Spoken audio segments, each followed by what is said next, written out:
If I ever mess up, my ex who is here will replace you. My wife said casually to friends after joking she had a backup husband. I calmly walked to the backup, handed him my wedding ring, and said, "Your turn, buddy. She is yours now." I never thought I would be the kind of guy to walk out of his own anniversary party. But then again, I never thought my wife would publicly announce she had a backup plan. It all started 3 weeks ago when she mentioned she wanted to throw a party for our 5th anniversary. To be honest, I was not thrilled about the idea. We had been married for 5 years. Yes, but lately, none of it felt worth celebrating. Still, she insisted. She said it would be good for us, that it would help us reconnect with friends we had not seen in a while. I should have paid more attention to who exactly was on that guest list. The party was at our house. Nothing fancy, just some food, drinks, and about 30 people in our backyard. I was manning the grill when I saw him. Breeze, her college ex, the guy she dated for 2 years before we met. I knew they were still friends, Facebook friends, the occasional like on each other's posts, that kind of thing. What I did not know was that he had been invited to our anniversary party.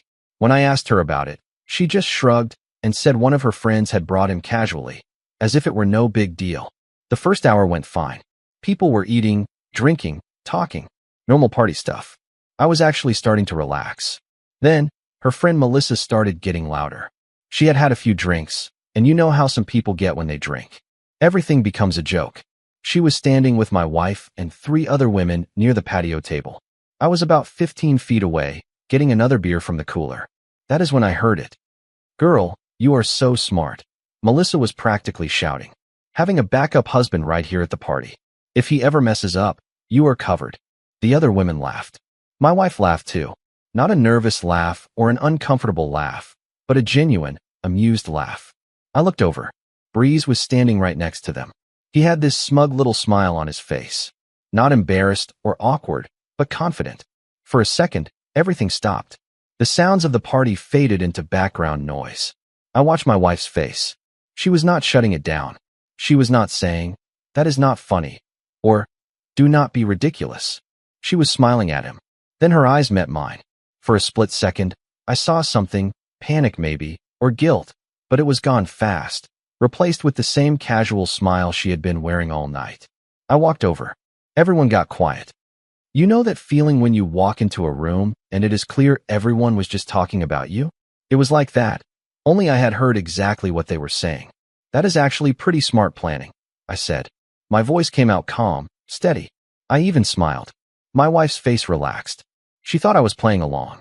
Her friends looked relieved. Breeze's smug smile got wider. "I mean, why not have a contingency plan?" "Right." I continued. "It makes perfect sense." I reached into my pocket and took off my wedding ring. It felt heavier than usual. 5 years of marriage, and it took about 2 seconds to slip it off. The backyard went silent.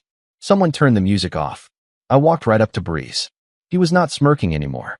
His eyes went wide as I held out the ring to him. "Tag in, buddy. She is all yours now." I dropped the ring into his hand before he could react. He just stood there, frozen, staring at the ring like it was a live grenade. I turned back to my wife. She had gone pale. Her mouth was open, but no sound was coming out. "You wanted a backup. Congratulations. He is your main man now." I said it loud enough for everyone to hear. "We are done." The silence was deafening. 30 people, and not a single one was making a sound. Some were looking at me, some were looking at her. Most were looking at their shoes. I did not wait for a response. I walked through the house, grabbed my truck keys from the kitchen counter, and left. My own anniversary party, my own house, and I just walked away. The thing is, I was not even angry at that moment. It was something else, something clearer, like I had been looking at everything through a foggy window for months, and someone had finally wiped it clean. Behind me, I could hear the party dissolving. Car doors slamming, voices, everyone leaving at once. My phone started vibrating before I even made it to my brother's house. Texts, calls, all from her. I did not answer any of them because here is what I understood as I stood in that backyard. The joke was not the problem. The backup husband comment was not the problem. The problem was that she laughed. The problem was that he had been invited. The problem was the way she looked at him when she thought I was not watching. The problem was that somewhere along the way, I had become the backup plan in my own marriage. My brother did not ask questions when I showed up at his door at 9:30 on a Saturday night. He just took one look at my face, stepped aside, and said, "There's beer in the fridge." That is the good thing about having a brother who has been through his own divorce. He knows when to talk and when to just hand you a drink and put the game on. My phone would not stop. 23 missed calls by the time I finally turned it off. Mostly her, some of her friends, even one from Breeze, which I deleted without listening. I crashed on his couch that night, but I did not get much sleep. Every time I closed my eyes, I saw that moment, her laughing, him with his smug smile. That whole scene playing out like I was watching it happen to someone else. Sunday morning, my brother made coffee and sat across from me at his kitchen table. "You going to tell me what happened, or do I have to guess?" So I told him everything. The party, the comment, the ring, walking out. When I was done, he just nodded slowly. "Good," he said. "You did the right thing. It does not feel right. It never does at first." He refilled his coffee. "But let me ask you something. How long have you been feeling like something was off?" That question hit me harder than I expected because the truth was, it had been months, maybe longer.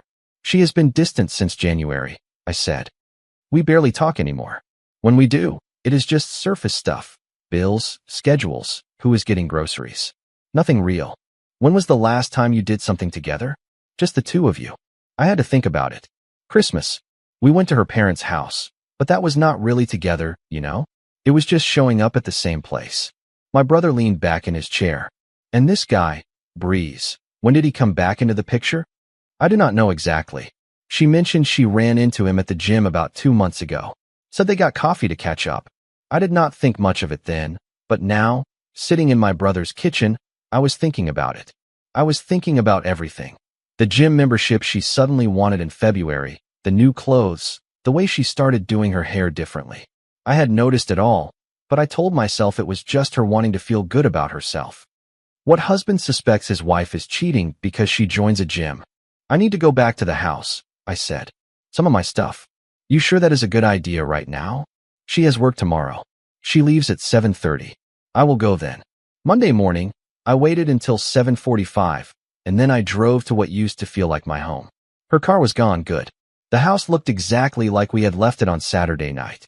Half-eaten plates of food on the tables, empty glasses everywhere, the grill still sitting on the patio. She had not cleaned any of it up. I went straight to our bedroom. I started packing a bag, clothes, toiletries, important documents. While I was in the closet, I saw her phone charger on the nightstand. She had left her tablet there too. I should not have looked. I know that, but I did. She was still logged into her messaging apps, and there it was. Weeks of conversations with Breeze. Nothing explicitly physical, but that almost made it worse.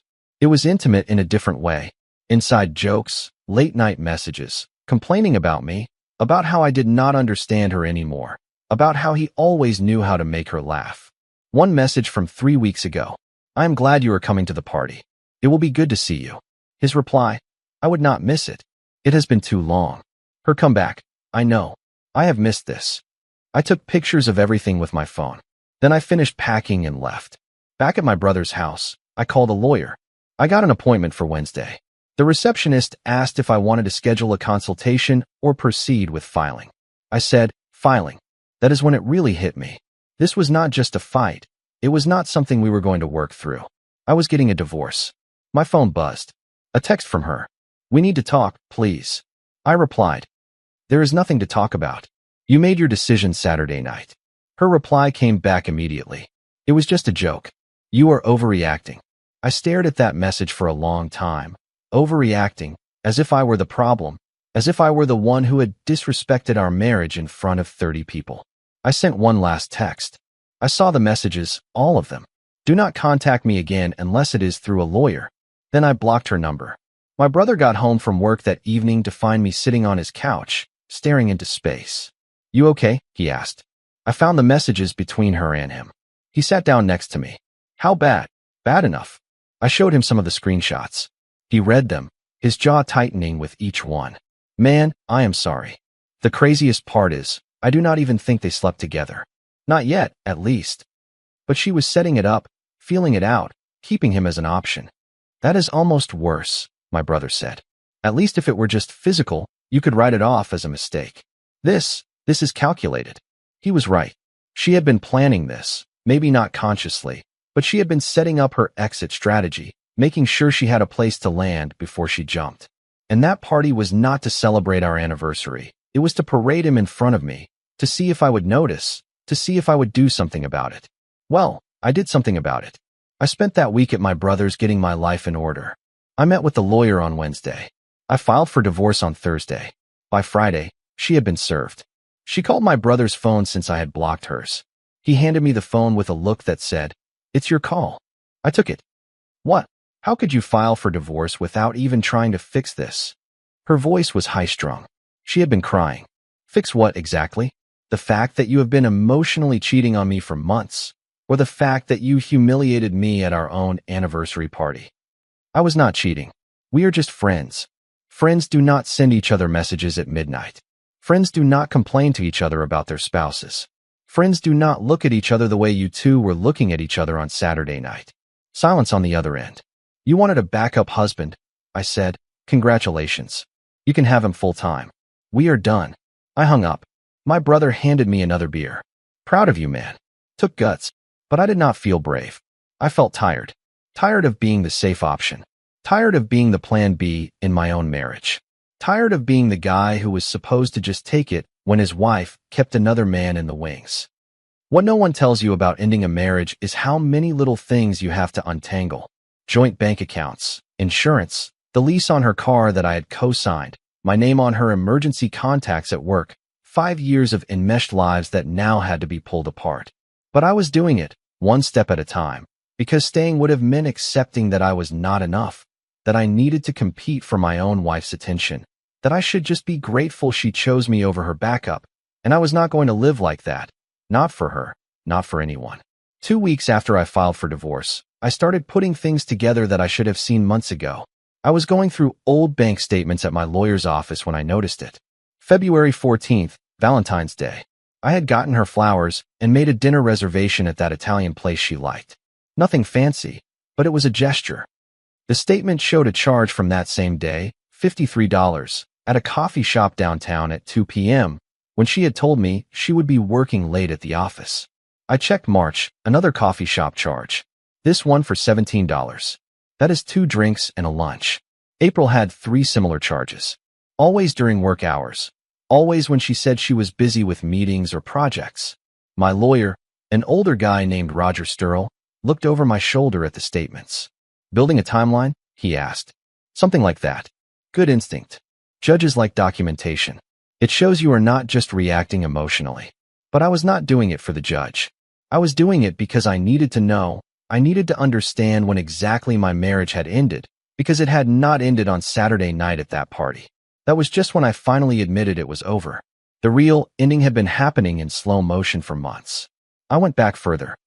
January was when she joined the gym. I pulled up our online credit card statements.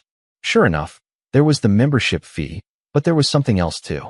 A charge at a sporting goods store. The same day, $140. I called the store. I asked what someone might buy for that amount. The kid on the phone said probably workout clothes, maybe shoes. She had the receipt. I did not. But I remembered something. She had come home that day with just a gym bag. Said it came with the membership as a promotion. There were no bags from the sporting goods store. I did not see her wear any new workout clothes. So where did that go? My brother got home from work that evening to find me surrounded by printouts, bank statements, credit card bills, phone records I had subpoenaed through my lawyer. "Looks like you are investigating a crime," he said. "Maybe I am." I showed him what I had found, the pattern of charges, the times and dates. He sat down and started helping me piece it together. "Look at this," he said, pointing to March 15th, coffee shop at 2. "But you have a text from her here at 2:30 saying she is stuck in a meeting and will not be home until 7. I checked my message history. He was right.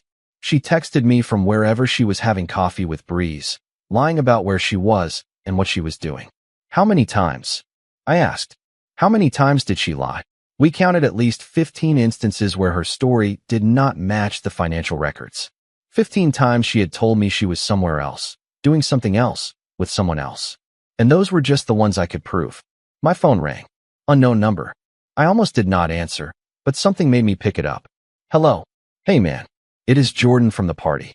Jordan, one of the guys from her friend group, a decent enough guy, though I had never spent much time talking to him one-on-one. What do you want? Look, I know this is weird, but I felt like you should know something about that night. I sat up straighter. I am listening. That whole backup husband joke, it was not spontaneous. Melissa had been planning to say it all week. She told a few of us beforehand. She thought it would be funny. My blood ran cold. She planned it. Yeah, and your wife knew. They talked about it. Said it would be fine. That you would take it as a joke. I could not speak for a moment. When I finally found my voice, it came out flat. She knew they were going to say that, and she still invited him. I am sorry, man. I thought about saying something that night, but it all happened so fast. The way you handled it, though, that took balls. Most guys would have made a scene or gotten drunk and stupid. You just left. Respect. After he hung up, I just stood there trying to process it. She had not just allowed the joke, she had approved it. She had probably laughed about it with her friends beforehand. It had all been a test or a power play. Or maybe she just wanted to see if she could get away with it. Well, she found out. My brother ordered pizza that night. We sat on his couch eating and watching a game, but I was not paying attention. My mind was stuck on that conversation with Jordan. You know what the worst part is? I said during a commercial break. I do not think she ever really loved me. No. Come on, man. Do not do that to yourself. No, think about it. We met right after she and Bree broke up. She was on the rebound. I was the safe choice. The guy who had a decent job and did not party much. The guy who would stick around. You do not know that. Oh no. Look at the evidence. The second he is back in her life, she starts pulling away from me. All those feelings she thought she was over, they were not. They were just waiting for him to show up again. My brother did not argue. He knew I was probably right. The next morning, I got a call from my lawyer. She wants to contest the divorce, claims you abandoned the marriage by leaving. That we should try therapy first. Tell her no. I said. We are past the therapy stage. She is also asking for spousal support. Says she cannot afford the house payment on her own. The house is a rental. She can move somewhere cheaper. Or better yet, she can move in with Breeze. Roger chuckled. I will relay that message in more professional terms. Whatever you think is best. I just want this over. After I hung up, I realized something. I was not angry anymore. That initial Saturday night rage had burned itself out. Now I just felt empty, like someone had scooped everything out of me and left nothing but a hollow space. I had spent 5 years building a life with someone who had been keeping an exit strategy the whole time.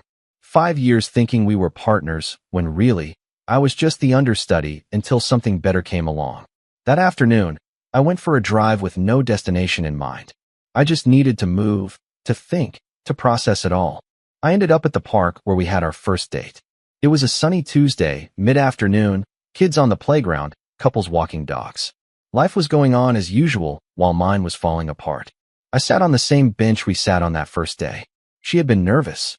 I remembered. She kept fiddling with her hair. I thought it was cute. Now I wondered if she was nervous because she was still hung up on Breeze. If even then, on our first date, I was already the backup plan. My phone buzzed. A message from a number I did not recognize. It's Melissa. I'm so sorry for what happened. I never wanted things to turn out this way. I stared at the message. I never wanted things to turn out this way. But she had planned the joke. She had set the whole thing in motion. I replied, you meant every word of it. You just did not expect me to do anything about it. Her reply came back fast. She misses you. She made a mistake. She made a decision. There is a difference. I blocked that number too. By the time I got back to my brother's house, the sun was setting. Another day done. Another day closer to being legally free of a marriage that had been dead long before I admitted it. My brother was making dinner when I came in. Spaghetti. Nothing fancy, but it smelled good. You okay? He asked. I am getting there. And I was.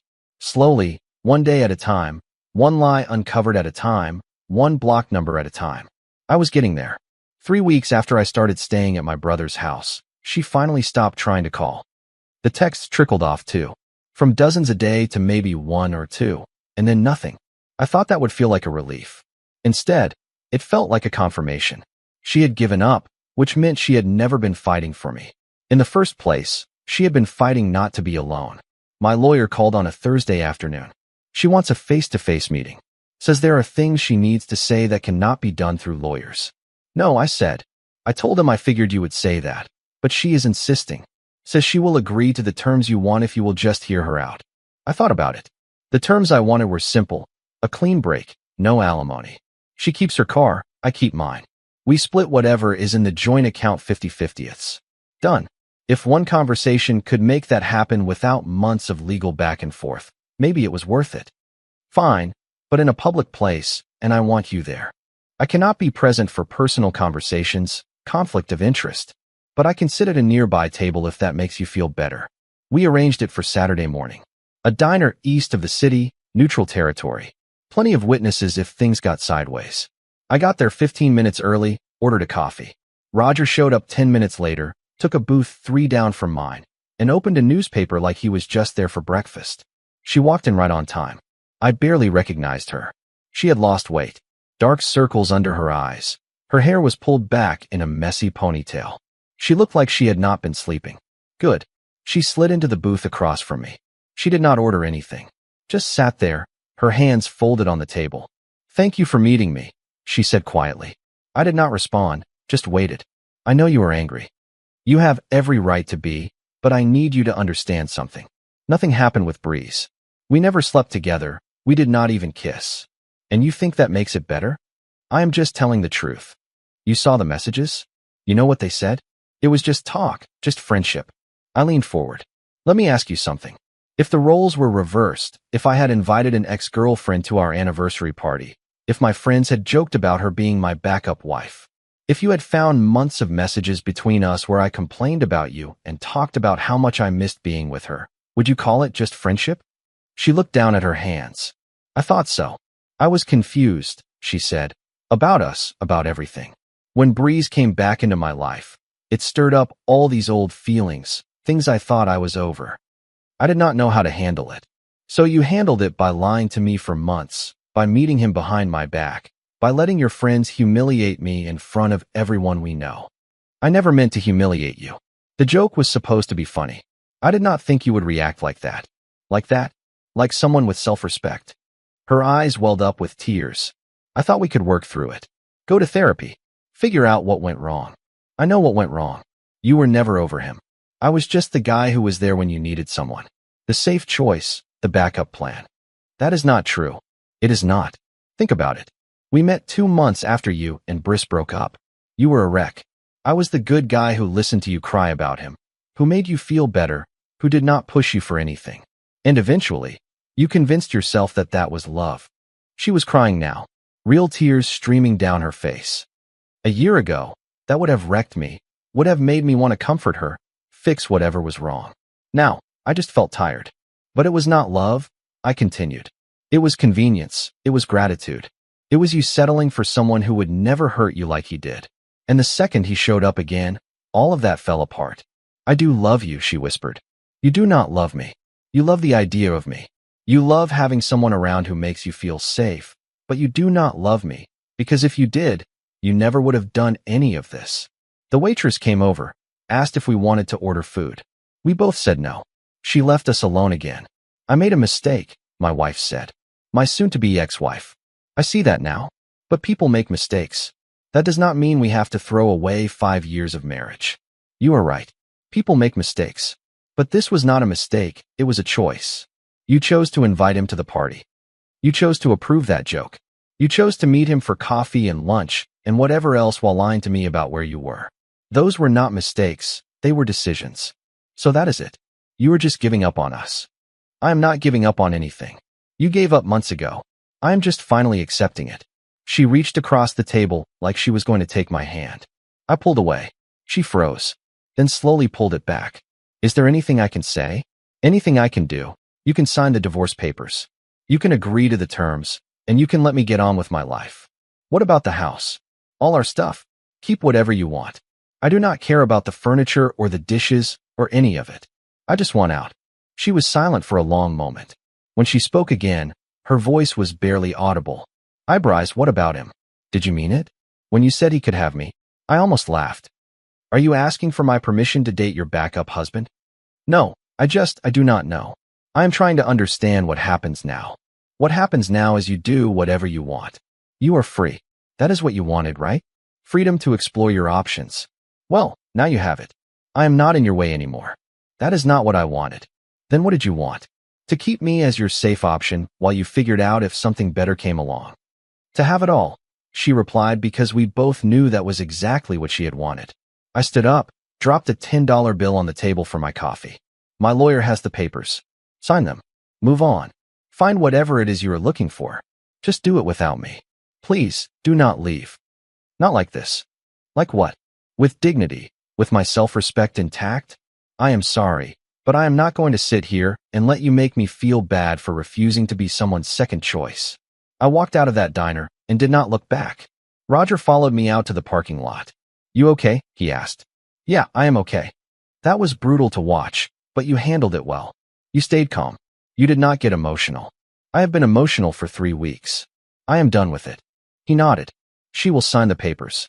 I saw it on her face and inside. She knows it is over. Good. How long until it is final? 60 days minimum, but probably closer to 90 with processing time. 3 months. 90 days until I was legally free of a marriage that had been dead for longer than either of us had admitted. I drove back to my brother's house. He was watching a game in the living room. How did it go? He asked. About how you would imagine. She cried, said she made a mistake, asked if there was anything she could do. What did you say? I told her to sign the papers and move on. My brother smiled. Proud of you, man. You did not cave. I was not even tempted. You know what the craziest thing is? Sitting across from her today, I realized I have not missed her. I have missed being married. I have missed having someone to come home to. But her specifically, I have not missed her at all. That is how you know you made the right call. I could not sleep that night.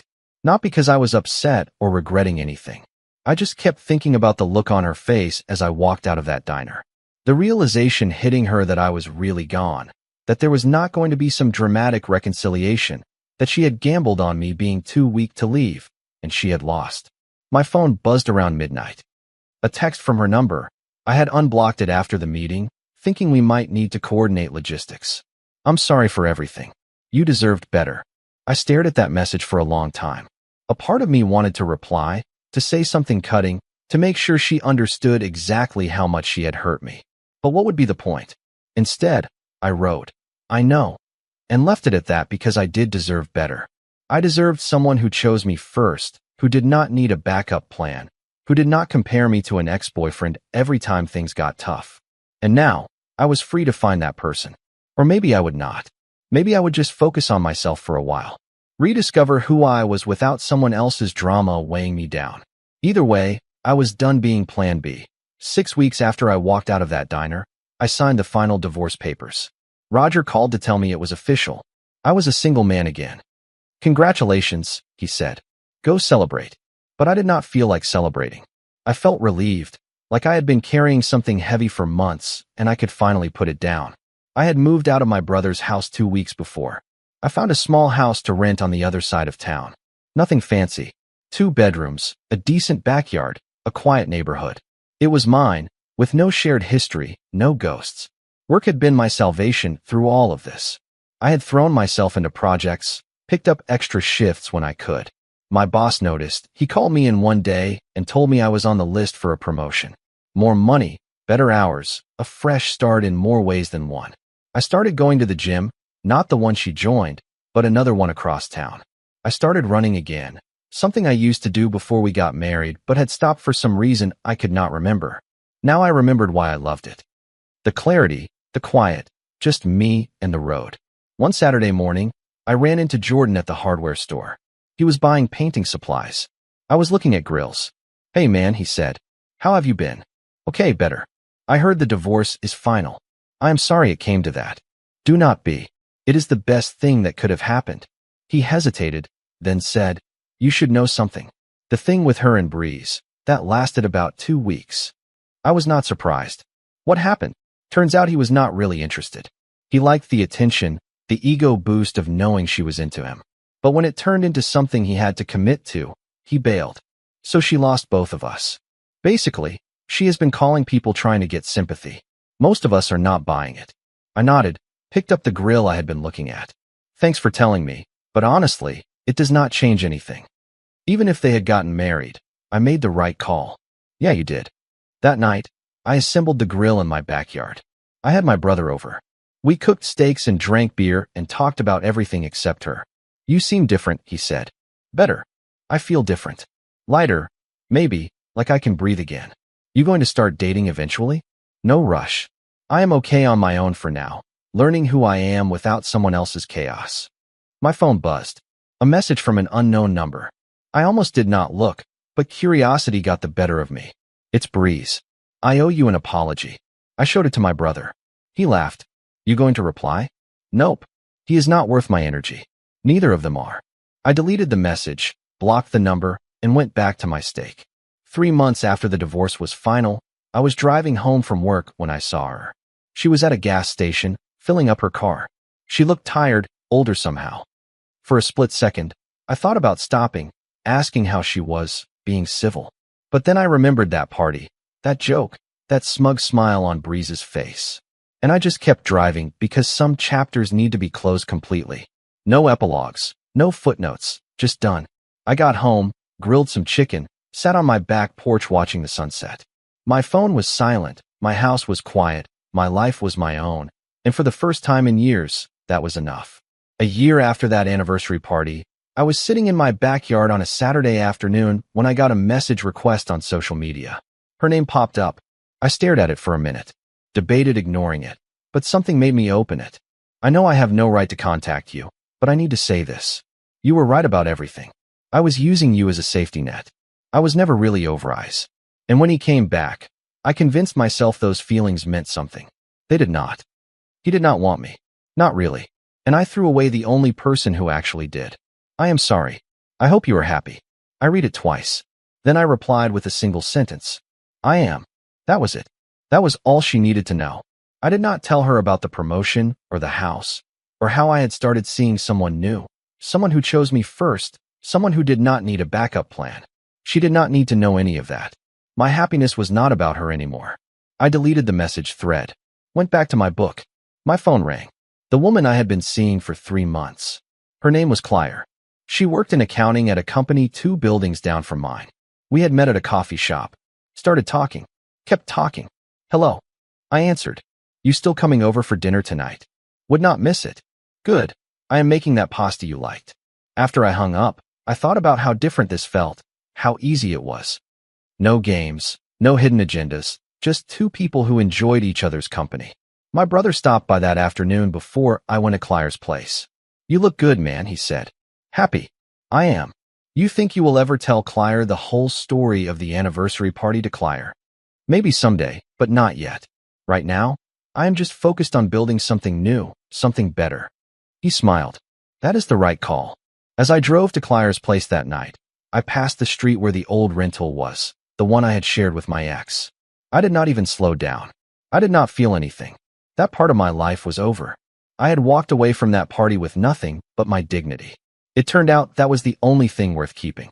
Qley opened the door with a smile. Dinner was ready. We ate and talked and laughed. Simple, genuine, exactly what I needed. Later that night, driving home, I realized something. That anniversary party was not the worst thing that ever happened to me. It was the best, because it forced me to stop settling, to stop accepting less than I deserved. I had handed my wedding ring to a man who did not want it. I had walked away from a woman who did not appreciate it.